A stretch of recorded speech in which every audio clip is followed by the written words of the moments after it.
One outdoorsman's legacy turned into a half a century of land stewardship and a sanctuary for hunting, fishing, and youth programs. We have with us from McGraw Wildlife Foundation, Zach Lowe is the vice president there.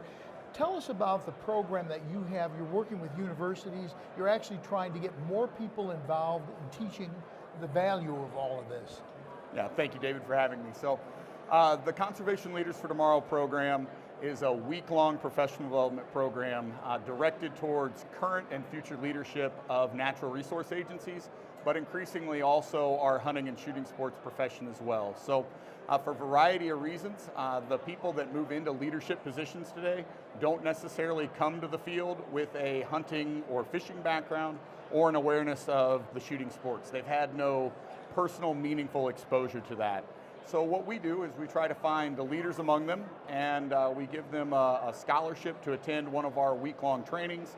And these are professional development trainings that really talk about the motivations of the American hunter, shooter, but also what legacy those sportsmen have left and the value that that all plays into wildlife conservation.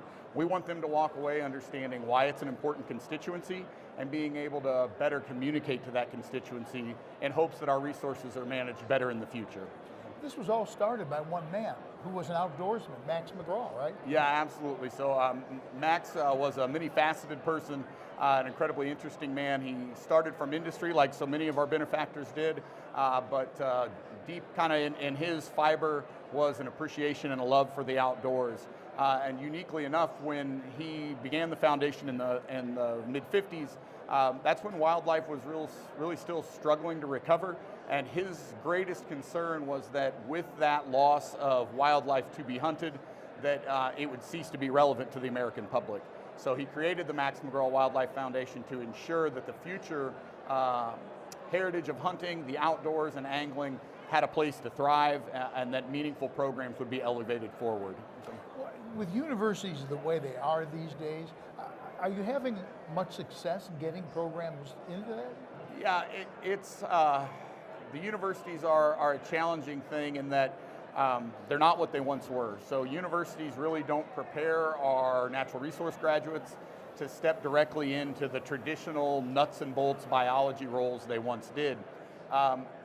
Generally speaking, universities devalue this kind of experience, or they don't prioritize it in their offerings. So as a result, it creates a kind of a double-edged sword. On one side, the university is not likely to ever take this on or make it a priority on their own, but on the other side, the students themselves, particularly those that have been selected to be leaders, they crave and desire this knowledge. So the ones we have are phenomenal students. They're absolutely wonderful. The 55 universities we work with do need to be commended for making some commitment to get this continuing education in front of their students, but it's certainly an uphill and ever-changing battle. So if I'm with a university, how do I get involved? Right, so in the past we had faculty liaisons at the universities that helped us identify kind of who the best and brightest students were.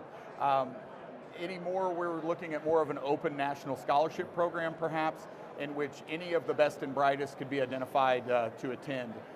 That's a little different than our agency programs, in which the state agency directors and a liaison of their charge identify from either their staff or their partners within a state who should attend. So those are kind of two different paths that people come to us to enter into CLFT.